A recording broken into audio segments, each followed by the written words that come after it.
Deuxième cas clinique long.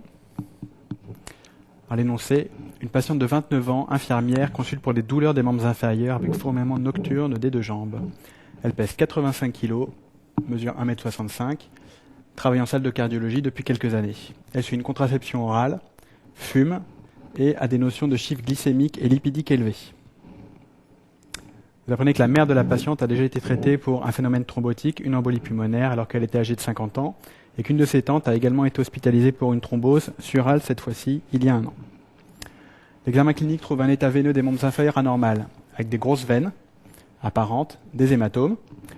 Le reste de votre examen cardiovasculaire est normal, en dehors de la présence d'œdème des chevilles, bilatéraux, prenant modérément le godet. On demande un bilan rénal qui est normal. Première question, quel est le diagnostic clinique actuel? Deuxième question, quels examens complémentaires peuvent vous être utiles? Troisième question, quels sont les traitements possibles de cette pathologie? Quatrième question, quelles sont les complications possibles de cette pathologie? Quelques années plus tard, au décours d'un long voyage en avion, retour d'Asie, elle se plaint d'une dyspnée brutale avec une douleur basithoracique sans irradiation. Le SAMU est appelé à l'aéroport, fait un électrocardiogramme et vous contacte. Quel bilan biologique allez-vous prescrire chez cette patiente? Quels examens non biologiques peuvent vous aider à faire le diagnostic? Interprétez son électrocardiogramme.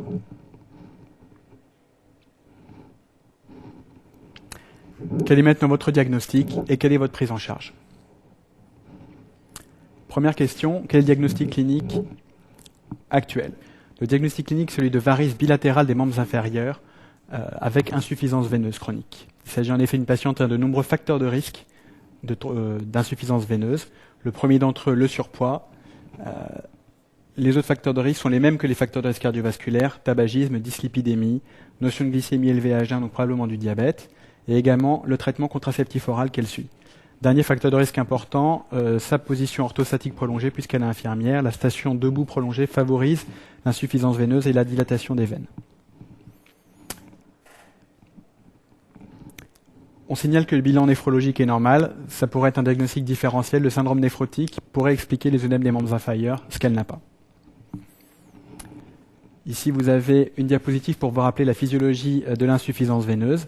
Vous avez ici une patiente avec un état veineux normal, avec ici des valves anti-reflux qui permettent au sang de remonter lorsque les gens sont en position debout. Le sang remonte lorsqu'on se relève, c'est le retour veineux normal, mais il ne peut pas redescendre puisqu'il y a une fermeture des valvules anti-reflux. Dans l'insuffisance veineuse, dans la dilatation chronique variqueuse des veines des membres inférieurs, on a une déformation anormale de la paroi veineuse qui vont donc rendre lâches les valves anti-reflux, ce qui fait qu'à l'orthostatisme, le sang va pouvoir remonter normalement pour améliorer le retour veineux, mais par contre, il va également pouvoir redescendre, ce qui ne va faire qu'entretenir la dilatation veineuse et provoquer tous les symptômes dont se plaint cette patiente. Vous avez ici une photographie d'un patient atteint de varices très importantes des membres inférieurs. Vous voyez des cordons variqueux très apparents, dilatation veineuse très importante, bilatérale, symétrique chez ce patient, dont le premier risque est évidemment, vous en doutez tout de suite, la thrombose. Deuxième question, quels examens complémentaires peuvent vous être utiles? À ce stade du dossier, il faut savoir qu'aucun examen n'est vraiment utile, et en tout cas n'est vraiment recommandé avant un traitement chez cette patiente. Par contre, lorsqu'on vous signale qu'elle a tous ces facteurs de risque, il faut en faire le bilan obligatoirement. Donc la première partie de la réponse, bilan des facteurs de risque cardiovasculaires. Donc il faudra doser à jeun la glycémie pour rechercher un diabète et les lipides pour rechercher une dyslipidémie. Cholestérol total, LDL cholestérol, HDL cholestérol et triglycéridémie. Ensuite, le reste du bilan, c'est celui qu'on pourra demander si on proposait une éventuelle chirurgie à cette patiente. Il ne s'agit pas d'une chirurgie lourde, mais il faut quand même faire un minimum de bilan, en particulier un bilan d'hémostase. Donc il faudra une numération formule sanguine avec les plaquettes, un groupe, des RAI et un résus. Autre partie de la réponse, les examens non biologiques. Le chirurgien pourra s'aider avant un stripping de varices, par exemple, avant une sclérose, d'un doppler veineux des membres inférieurs, voire d'une phlébographie si l'examen était insuffisant. Et enfin, si vraiment on voulait faire très bien les choses, ce qui n'est pas obligatoire dans ce cas-là, on pourrait dépister une cardiopathie ischémique étant donné l'assemblage de facteurs de risque cardiovasculaire en demandant un électrocardiogramme, une échographie transthoracique, voire un test d'effort pour démasquer une insuffisance coronarienne. Aucun de ces examens n'est obligatoire. Le seul qu'il faudrait vraiment mettre à ce stade du dossier, c'est le bilan des facteurs de risque cardiovasculaire associés. Question suivante, quels en sont les traitements possibles? La première partie de la réponse, c'est les traitements non médicamenteux et non chirurgicaux, en particulier les règles hygiéno-diététiques. Donc ça, c'est le plus important. En corrigeant tous les facteurs de risque d'insuffisance veineuse, on pourra corriger cette insuffisance veineuse. Donc le premier, c'est la surcharge pondérale, avec un régime adapté, une activité physique régulière, et surtout la marche. C'est ça qui va permettre aussi de bien l'aider. Il faudra corriger tous les facteurs de risque d'insuffisance veineuse. Donc le tabac, on l'a vu, la contraception orale qu'il faudra changer, diminuer la prise de stropogestatif, traiter une dyslipidémie si on la démontrait, et traiter également un diabète si on le démontrait. Ensuite, des choses simples pour diminuer les symptômes la nuit, dormir les jambes surélevées pour favoriser le retour veineux et diminuer les fourmillements nocturnes. Ensuite, traitement qui est recommandé et reconnu efficace, la contention élastique par le bord de bandes de contention. Ça peut être des chaussettes de contention, des bas de contention, en permanence le plus longtemps possible, sauf la nuit, en particulier sur son lieu de travail. Il faut éviter la station debout prolongée, il faut favoriser la marche, et on peut rester par contre assis le plus longtemps possible, toujours avec les bandes de contention. Au niveau médicamenteux, aucun médicament n'a vraiment d'AMM, aucun médicament n'est remboursé, aucun médicament n'a vraiment démontré d'efficacité. Certains prescrivent quand même des médicaments vénotoniques. Enfin, en cas d'insuffisance de toute cette prise en charge, on peut proposer un traitement radical des varices. D'abord, il peut s'agir de sclérose, par injection de sérum adrénaliné pour provoquer une constriction veineuse et favoriser le retour veineux.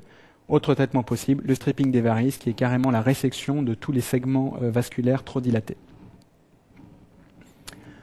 Question suivante, quelles complications sont possibles? Il y a de très nombreuses complications de l'insuffisance veineuse et des varices qu'il faut vraiment connaître, surtout que certaines peuvent potentiellement être mortelles. Les premières complications sont les complications dermatologiques. Alors il peut s'agir d'ulcères veineux, qui ne sont pas très importants, qui sont des ulcères mous et larges en général, accessibles à un traitement. Autres taupes cutanées, prurite, eczéma, des télangiectasies qu'il faudra prélever et analyser en bactériologie. Il peut y avoir également des œdèmes des membres inférieurs par diminution du retour veineux. Lorsqu'on a une grande dilatation des veines des membres inférieurs, le sang y stagne et donc il peut y avoir une thrombose veineuse, c'est ce qu'on appelle la phlébite superficielle ou la paraphlébite. Elle-même peut se compliquer de thrombose veineuse profonde, cette fois une vraie phlébite, et lorsqu'on a une vraie phlébite, il faut toujours redouter l'embolie pulmonaire. Autre complication, la rupture veineuse qui peut se faire vers l'intérieur, auquel cas ce sera un hématome. Elle peut se faire également vers l'extérieur, ce qui provoquera une hémorragie extériorisée. Ici, vous avez une diapo concernant ces complications. Donc on retrouve ici le diamètre normal de la veine et ici la varice, dilatation tout à fait anormale du calibre de la veine, donc qui peut favoriser la thrombose, qui peut fragiliser la paroi veineuse et lorsqu'elle est fragilisée, il peut y avoir un saignement vers l'intérieur ou vers l'extérieur. On retrouve ici la phlébite superficielle ou paraphlébite qui peut, par un phénomène vasculaire, comprimer les veines plus profondes et donner une thrombose veineuse profonde. Quelques années plus tard, alors que la patiente a été traitée de son insuffisance veineuse, au retour d'un long voyage en avion, elle se présente avec une dyspnée brutale avec douleur thoracique. Le SAMU est appelé et on vous demande de prendre en charge cette patiente. Quel bilan biologique prescrivez-vous? Donc devant toute dyspnée avec douleur thoracique, surtout après un long retour d'avion chez quelqu'un qui a des facteurs de risque thromboemboliques, comme l'insuffisance veineuse par exemple, il faut suspecter une embolie pulmonaire. Ici, sans gravité, puisqu'on ne parle pas de défaillance respiratoire ou de défaillance hémodynamique. Alors, quel bilan réaliser? Il faut un bilan pour vous aider à faire le diagnostic et un bilan préthérapeutique. Il faut également un bilan des complications. Chez cette patiente, il ne faut pas doser les dédimères. On pourrait le faire, ils vont forcément être positifs. Donc maintenant, ce n'est plus recommandé. Lorsque vous avez une forte suspicion clinique d'embolie pulmonaire, on peut passer directement au diagnostic parabiologique. Vous pourriez les faire si vraiment vous avez un gros doute avec un diagnostic différentiel, ce qui ici n'est pas le cas. Autre examen qui par contre lui est obligatoire, le dosage des gaz du sang en air ambiant si possible. Si l'oxygénothérapie a déjà été débutée, c'est pas grave, il faut quand même les faire. Ça va vous permettre de rechercher de la gravité et de rechercher un paramètre biologique du diagnostic, l'effet Schint, une hypoxie et une hypocapnie. Autre élément biologique à doser, ionogramme sanguin, obligatoire, il faut doser la fonction rénale, ça vous permet d'adapter vos doses d'anticoagulants. En cas d'insuffisance rénale, il faudra réduire la posologie.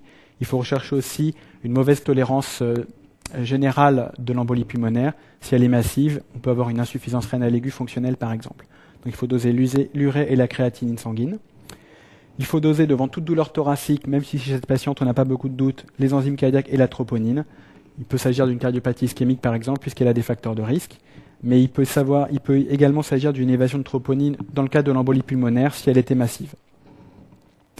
Autre examen important, le bilan hépatique complet.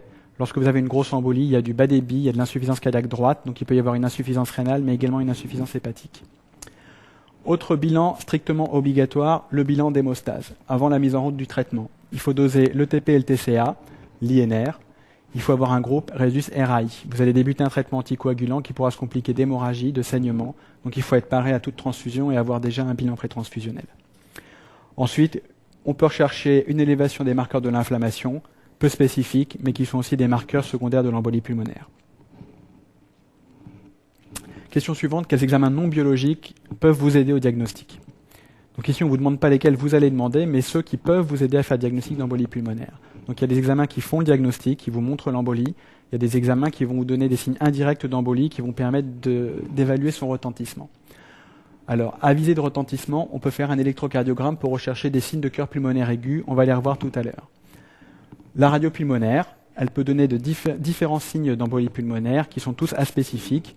On va en revoir aussi des exemples. Le plus important d'entre eux, c'est de l'atelectasie en bande, qui traduit une zone qui est complètement hypoventilée au niveau des poumons. Ensuite, les examens qui vont permettre de faire le diagnostic, il y en a deux. Le premier, le plus important, c'est l'angioscanner pulmonaire ou scanner pulmonaire spiralé avec injection de produits de contraste. Donc il a deux contre-indications, l'insuffisance rénale et l'allergie aux produits de contraste. Si vous ne pouvez pas faire cet examen, il faudra se rabattre sur une scintigraphie pulmonaire de ventilation et de perfusion. En première intention, toujours préférer le scanner. Le scanner va vous permettre de voir les emboles, l'obstruction de l'arbre artériel bronchique. Il fait quasiment dans 100% des cas le diagnostic d'embolie pulmonaire proximale. Il a une sensibilité d'environ 80% pour les embolies pulmonaires plus distales. La scintigraphie pulmonaire, elle va vous donner des arguments indirects. Elle va vous dire si oui ou non il y a des arguments en faveur d'une embolie pulmonaire ou pas. Donc c'est vrai que c'est un peu moins bon comme examen. Autre examen qu'il faudra réaliser, le Doppler veineux des membres inférieurs, plus à visée étiologique qu'à visée préthérapeutique. Enfin, deux autres examens peuvent être réalisés. L'échographie transthoracique. Vous pouvez la faire systématiquement, quelle que soit la gravité de l'embolie pulmonaire, pour rechercher une atteinte cardiaque secondaire, rechercher des signes de cœur pulmonaire aigu. En cas d'embolie pulmonaire massive mal tolérée avec état de choc, simplement l'échographie cardiaque peut vous permettre de faire le diagnostic si vous mettez en évidence des signes d'insuffisance cardiaque aiguë. Dernier examen qu'on peut faire, mais qu'on ne fait vraiment plus sauf dans des cas extrêmes, l'artériographie pulmonaire. Il s'agit de l'angiographie de l'arbre pulmonaire artériel qui va vous permettre de voir la localisation précise du caillot qui obstrue. On peut éventuellement faire une thrombolyse in situ, voire de la chirurgie à partir de ces images-là. Question suivante, interprétation de l'électrocardiogramme. Donc ici, il faut toujours commencer par le début, dire si le rythme est régulier ou sinusal. Le rythme est manifestement régulier. Ensuite, il est sinusal puisque vous voyez devant tous les QRS une onde P et que toutes les ondes P sont suivies de QRS. La fréquence cardiaque, on ne peut pas vraiment la donner chez ce patient puisque on n'a pas de graduation. Elle est notée ici, environ à 118 par minute, donc il s'agit d'une tachycardie sinusale. Ensuite, on va analyser l'axe des QRS. Les QRS sont plutôt positifs en D1, plutôt positifs en AVF, donc l'axe est normal. Ensuite, analyser l'onde P pour rechercher une hypertrophie auriculaire. Les ondes P sont normales en D2 et en V1, donc l'activité auriculaire est normale. Ensuite, on mesure l'espace PR, il est normal. Il n'y a pas de bloc auriculo-ventriculaire du premier degré. Ensuite, la largeur des QRS, ils sont fins, pas de bloc de branche. Ici, il y a un aspect R, S, R' qui peut évoquer un bloc de branche. Les QRS sont assez fins, donc il s'agit d'un bloc de branche incomplet à droite. L'autre élément du diagnostic de bloc de branche incomplet à droite, c'est l'aspect grand R, grand S que vous avez ici en V4, V5 et un petit peu en V6. Enfin, la repolarisation, on note des ondes T négatives en V1, V2, V3, V4, ce qui peut correspondre au bloc de branche droit incomplet. Il y a enfin une dernière petite chose sur cet électrocardiogramme qui peut vous aider à faire le diagnostic, la présence d'une onde S en D1 et d'une petite onde Q en D3. Vous avez l'aspect S1Q3, qui est un des signes de cœur pulmonaire aigu. Donc on reprend le diagnostic de cet électrocardiogramme, rythme régulier sinusal rapide, donc une tachycardie sinusale, avec aspect S1Q3, un bloc incomplet droit avec des ondes T négatives, beaucoup d'arguments qui vont vous faire évoquer diagnostic d'embolie pulmonaire compliqué de cœur pulmonaire aigu. Le diagnostic et le traitement. Le diagnostic embolie pulmonaire compliquée de cœur pulmonaire aigu, étant donné l'aspect électrocardiogramme et l'anamnèse de la patiente. Le traitement. Donc il s'agit d'une urgence diagnostique et thérapeutique. Toutes les embolies pulmonaires doivent être hospitalisées au moins 24-48 heures aux soins intensifs de pneumologie au moindre signe de mauvaise tolérance. La première partie du traitement, c'est le repos strictoli, afin de calmer la douleur, de ne pas mobiliser un éventuel caillot. Le lever sera autorisé rapidement avec port de bande de contention et après avoir débuté l'anticoagulation à dose efficace. Il faut toujours une voie veineuse périphérique s'il y a une mauvaise tolérance et en cas de problème pour au moins les 24-48 premières heures. Corriger tout trouble métabolique et toute défaillance hémodynamique. En cas d'embolie pulmonaire mal tolérée, il faudra donner une thrombolyse en urgence et traiter la défaillance cardiaque par éventuellement des inotropes positifs et du remplissage. La partie la plus importante du traitement, c'est l'anticoagulation efficace. Donc pour ça, il y a différentes possibilités. On l'AMM dans l'embolie pulmonaire, les héparines non fractionnées. On également l'AMM, les héparines de bas poids moléculaire, c'est elles qu'on va utiliser en cas de bonne tolérance et en cas d'absence de contre-indication. Les contre-indications sont les antécédents hémorragiques et en gros l'insuffisance rénale. L'héparine de bas poids moléculaire qui est la première, l'AMM, la tinzaparine, l'Inoep, en une injection par jour, c'est celle qu'on utilise en pratique routinière. On peut également utiliser du Lovenox, l'enoxaparine, qui lui se donne en 2 injections par jour. En cas d'impossibilité d'héparine de bas poids moléculaire, on peut utiliser l'héparine non fractionnée, l'héparine à la seringue électrique. Pour surveiller l'efficacité, il faut doser le TCA, 2 à 3 fois le témoin, ou l'héparinémie qui doit être entre 0,3 et 0,6 unités par millilitre. Dès qu'on débute le traitement anticoagulant, dès le premier jour d'hospitalisation, on peut préparer le relais AVK afin de diminuer la longueur du traitement par héparine. Plus le traitement par héparine est long, plus on risque les complications de l'héparinothérapie, à savoir les thrombopénies immunoallergiques. Donc on peut débuter les AVK, par exemple le Préviscan ou la Coumadine, dès le premier jour d'hospitalisation. Le but, c'est d'obtenir un INR entre 2 et 3, avoir un sang 2 à 3 fois plus fluide que la normale. Le premier INR devra être dosé après la 3e prise et ensuite, en fonction de l'équilibre qu'on peut obtenir chez les patients, il faudra le doser 1 fois par semaine, 1 fois tous les 15 jours et puis tous les mois. Le reste du traitement, il y a une dyspnée, donc il faudra une petite oxygénothérapie qui en général se fait à la lunette ou au masque pendant les premiers jours. Ça fait très mal, il y a des douleurs en général basithoraciques intenses, donc ne pas oublier de donner des antalgiques. Et surtout, une partie importante de la réponse, la correction des facteurs de risque de thrombose. Chez cette patiente, on les avait cités au début. Si ce n'avait pas été fait, correction du tabagisme, de la dyslipidémie, du diabète, de la surcharge pondérale, éventuellement de l'insuffisance veineuse. Si elle a une phlébite, il faudra traiter la phlébite aussi, les chaussettes de contention et une surveillance échographique de son état veineux des membres inférieurs.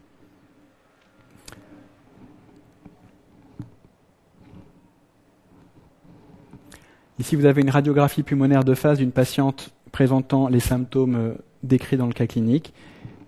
Ici, le cœur qui est de taille normale, le parenchyme pulmonaire sans anomalie, sauf ici, vous voyez une bande d'atelectasie, donc un signe assez pathognomique d'embolie pulmonaire, une zone d'hypoventilation alvéolaire bien localisée. Ici, vous avez une planche d'angioscanner spiralée, avec ici les cavités cardiaques, ventricule droit, tronc de l'artère pulmonaire, ici la paix droite, avec un énorme caillot qui obstrue complètement la paix droite. Il y aurait d'autres emboles possibles sur la paix gauche également. Donc le diagnostic sûr et certain d'embolie pulmonaire proximale. En conclusion, ce dossier finit par une embolie pulmonaire, donc ça il faut vraiment connaître absolument par cœur. C'est déjà tombé plusieurs fois à l'internat, avec en particulier des bilans de thrombophilie, les indications et quels examens demander. On verra ça dans d'autres dossiers. L'insuffisance veineuse est une question au programme de l'internat. On a tendance à l'oublier parce que ça n'a jamais fait l'objet encore de cas cliniques, mais on pourrait avoir un dossier transversal partant d'une insuffisance veineuse et se terminant sur une complication. Ça aurait pu être autre chose que l'embolie pulmonaire par exemple.